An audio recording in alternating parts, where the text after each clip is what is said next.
Welcome back to the channel. இன்றைக்கி நம்ம accounting for partnership firm ஃபண்டமெண்டல்ஸில் அடுத்த டைட்டில் வந்து பார்ட்னர்ஸ் கேபிட்டல் அக்கௌண்ட் பார்க்க போகிறோம். ஸோ இதில் ஏன் தனியாக பார்ட்னர்ஸ் கேபிட்டல் அக்கௌண்ட் மெயின்டைன் பண்ணுறோன்னா, இது வரைக்கும் ஃபேர்மோட அக்கௌண்ட் மெயின்டைன் பண்ணிகிட்டு இருந்தோம். இப்போ பார்ட்னர்ஸுக்குன்னு தனியாக அக்கௌண்ட்ஸ் மெயின்டைன் பண்ண போகிறோம். இந்த அக்கௌண்ட்ஸ் மெயின்டைன் பண்ணுறதுல நமக்கு ரெண்டு விஷயம் இருக்குது. ஒன்று fixed capital accounting method and fluctuating capital accounting method. இந்த ஃபிக்ஸ்டில் பார்த்தீங்க அப்படின்னா ஏன் செப்பரேட்டாக நம்ம பண்ணுறோன்னா, இவருக்கு எவ்வளோ ப்ராஃபிட் வந்திருக்கு, இன்னொரு பார்ட்னருக்கு என்ன ப்ராஃபிட் வந்திருக்குன்னு நமக்கு தெரியணும். ஸோ அவருக்கு என்ன கொடுக்கணும், என்ன அவர்கிட்டேருந்து நமக்கு வரணும் அப்படிங்கிறது தனித்தனியாக தெரியணுன்றதுக்காண்டி we are going to maintain separate account for the partner. Okay, so இதில் பார்த்தீங்கன்னா first fixed capital accounting method. So இந்த மெத்தடில் capital account and current account ரெண்டு அக்கௌண்ட் மெயின்டைன் பண்ண போகிறோம் ஃபிக்ஸ்டு கேபிட்டல் மெத்தட். அப்போ கேபிட்டல் அக்கௌண்ட்டில் என்ன இருக்கும் அப்படின்னு பார்த்தீங்கன்னா, வெறும் கேபிட்டல் மட்டும்தான் இருக்க போகுது. அடிஷ்னல் கேபிட்டல் ஏதாவது வந்துச்சுன்னா அது நம்ம ஆட் பண்ண போகிறோம். அதே மாதிரி கேபிட்டல் வித்ட்ராவல் இருந்ததுன்னா அது அங்கே அட்ஜஸ்ட்மெண்ட்டில் காட்ட போகிறோம். ஓகே, புரியுதா? ட்ராயிங்ஸுன்னா ப்ராஃபிட்லேருந்து எடுக்கிற ட்ராயிங்ஸ் கிடையாது, கேபிட்டல்லேருந்து ட்ராயிங் எடுத்தாங்கன்னா அங்கே அட்ஜஸ்ட்மெண்ட் ஆகும். அதே மாதிரி கரண்ட் அக்கௌண்ட்டில் பார்த்தீங்கன்னா இங்கே கொடுத்துருக்காங்க ரொம்ப கிளியராகவே உங்கள் புக்கில் டெபிட் சைடு என்ன இருக்கணும், கிரெடிட் சைடு என்ன இருக்கணும் கரண்ட் அக்கௌண்ட்லன்னு கொடுத்துருக்காங்க, ரைட்? ஸோ இப்போ டெபிட் சைடு என்ன இருக்கணும்னு பார்த்தீங்கன்னா his or her drawings against profit. Clear? அப்போ ட்ராயிங்ஸ் அகெயின்ஸ்ட் கேபிட்டல் எங்கே வரணும், கேபிட்டல் அக்கௌண்ட்டில் வரணும். ஓகே, அடுத்து interest on drawing, share of loss, transfer of amount to capital account. Please note that drawing against capital is debited to partners capital account.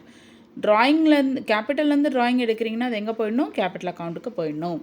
அதே மாதிரி credit ஆக வேண்டியதெல்லாம் எதுனா interest on capital, remuneration. So remuneration அப்படின்னு பார்த்தீங்கன்னா salaries or commission, share of profit, transfer of amount for capital account, இதெல்லாம் நம்ம credit side போட போகிறோம். ஸோ பார்ட்னர்ஸ் கரண்ட் அக்கௌண்ட்டில் பேலன்ஸ் பண்ணும்போது டெபிட் பேலன்ஸும் வரலாம், கிரெடிட் பேலன்ஸும் வரலாம். ஓகேவா? ஸோ இப்போ இதுதான் ஃபார்மேட்டு, நம்மளோட கேபிட்டல் அக்கௌண்ட்டோட ஃபார்மேட் அண்டு கரண்ட் அக்கௌண்ட்டோட ஃபார்மேட். இங்கே பாருங்கள், பேலன்ஸ் ப்ராட் டவுன் நம்ம கீழே கொண்டு வரோம். ஏன்னா உங்களுக்கு எப்பயுமே க்ரெடிட்டில் இருக்கும். ஸோ அதனால் நம்ம இங்கேருந்து தான் ஆரம்பிக்கிறோம். அண்ட் அடிஷ்னல் கேபிட்டல் எதாவது வந்துச்சுன்னா அதுவும் அவங்க அக்கௌண்ட்டுக்கு க்ரெடிட்டு. ஸோ க்ரெடிட் சைட் போடுறீங்க. ட்ராயிங் அகெயின்ஸ்ட் கேபிட்டல் அப்படின்னா ட்ராயிங் அகெயின்ஸ்ட் கேபிட்டல் வெளியே போகுது. ஸோ அது லாஸு, அது டெபிட்டு. அண்ட் தென் பேலன்ஸ் போட போகிறோம். ஒன்று இந்த சைடு பேலன்ஸ் வரும், இல்லை இந்த சைடு பேலன்ஸ் வரும். ஓகே, அண்ட் தென் பார்த்தீங்கன்னா பார்ட்னர்ஸ் கரண்ட் அக்கௌண்ட்டில் அங்கே கரண்ட் அக்கௌண்ட்லேயும் ஓப்பனிங் பேலன்ஸ், க்ளோசிங் பேலன்ஸ் கொடுத்துருப்பாங்க. Brought down or carry down or debit side or credit side ஏதாவது ஒன்று கொடுத்துருப்பாங்க. ஸோ அதை வச்சு நம்ம இங்கே என்ன போட போகிறோம், கிரெடிட் பேலன்ஸ் போட போகிறீங்க, இங்கே டெபிட் பேலன்ஸ் போட போகிறீங்க. Drawing against profit, interest on drawing, profit on loss, appropriation account, loss வந்துச்சுன்னா டெபிட் போட போகிறோம், ப்ராஃபிட் வந்துச்சுன்னா க்ரெடிட் போட போகிறீங்க. அதே மாதிரி interest on capital, commission, partner salary. எப்பயுமே எல்லா சாப்டர்லேயும் பார்த்தீங்கன்னா ஒரு ஃபார்மேட் கொடுத்துருப்பாங்க. அந்த ஃபார்மேட்டை நீங்கள் என்ன பண்ணிக்கோங்க, அண்டர்ஸ்டாண்ட் பண்ணால் இட்ஸ் வெரி வெரி குட். அப்படி இல்லைன்னா மெமரைஸ் பண்ணிக்கோங்க. ஓகே, ஸோ இந்த ஃபார்மேட்டில் இருக்கிறது மேக்ஸிமம் அப்படியே ஒரு சம்மில் கொடுக்க போகிறாங்க, ரைட்? ஸோ அதை நீங்கள் என்ன பண்ண போகிறீங்க, பசில் மாதிரி ஒரு கொஷினை ரீட் பண்ணி அந்தந்த இடத்துல எடுத்து போட்டு நீங்கள் கேல்குலேஷன் தான் போட போகிறீங்க, ரைட்டா? ஸோ இதுதான் ஃபிக்ஸ்டு கேபிட்டல் மெத்தடோட ஃபார்மேட்டு. ஸோ இந்த ஃபார்மேட்டை நீங்கள் நல்லா பார்த்துக்கோங்க.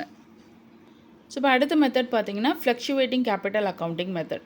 இதில் பார்த்தீங்கன்னா ஒரே ஒரு இப்போ மேலே ஃபிக்ஸ்டு கேபிட்டலில் ரெண்டு அக்கௌண்ட் மெயின்டைன் பண்ணோம். ஒன்று கேபிட்டல் அக்கௌண்ட், இன்னொன்று கரண்ட் அக்கௌண்ட். ஆனால் ஃப்ளக்சுவேட்டிங்கில் பார்க்கும்போது ஒரே ஒரு அக்கௌண்ட் தான் மெயின்டைன் பண்ண போகிறோம். அந்த அக்கௌண்ட்டுக்கு பேர் கேபிட்டல் அக்கௌண்ட். எல்லா டிரான்சாக்ஷனும் இப்போ ரெண்டு டிரான்சாக்ஷன் இங்கே போட்டோம் இல்லையா, அது எல்லாத்தையும் ஒரே டிரான்சாக்ஷனில் போட போகிறோம். ஃபார்மேட் பார்த்துக்கலாம். ஓகே, இப்போ பார்த்தீங்கன்னா பேலன்ஸ் எடுத்துகிட்டு வரோம். ஓகே, அடுத்து அடிஷ்னல் கேபிட்டல் எதாவது வந்துச்சுன்னா இங்கே போட போகிறோம். இன்ட்ரெஸ்ட் ஆன் கேபிட்டல் அங்கே என்னெல்லாம் நம்ம கரண்ட் அக்கௌண்ட்டில் போட்டோமோ அதுவும் ப்ளஸ் கேபிட்டல் அக்கௌண்ட் போட்டதுலையும் எல்லாத்தையுமே நம்ம இதில் போட்டுக்க போகிறோம். ஸோ அவ்வளோதான் இதுக்கும் அதுக்கும் டிஃப்ரென்ஸு. ஸோ கொஷனில் கொடுத்துருப்பாங்க fixed capital method, fluctuating capital மெத்தட்னு கொடுத்துருந்தாங்க. ஃபிக்ஸ்டுன்னு கொடுத்துருந்தாங்கன்னா நீங்கள் கேபிட்டல் அக்கௌண்ட், பார்ட்னர்ஸ் கேபிட்டல் அக்கௌண்ட்டும் மெயின்டைன் பண்ணணும், கரண்ட் அக்கௌண்ட்டும் மெயின்டைன் பண்ணணும். ஃப்ளக்சுவேட்டுன்னு கொடுத்துருந்தாங்கன்னா வெறும் பார்ட்னர்ஸ் கேபிட்டல் அக்கௌண்ட் மட்டும்தான் எல்லாமே ஒரே இடத்துல வர மாதிரி நீங்கள் போட போகிறீங்க. சப்போஸ் கொஷனில் எதுவுமே கொடுக்கல, ஃபிக்ஸ்டும் கொடுக்கல, ஃப்ளக்சுவேஷனும் கொடுக்கல அப்படின்னா ஃப்ளக்சுவேட்டிங் கேபிட்டல் அக்கௌண்ட்டை யூஸ் பண்ணிக்க போகிறீங்க.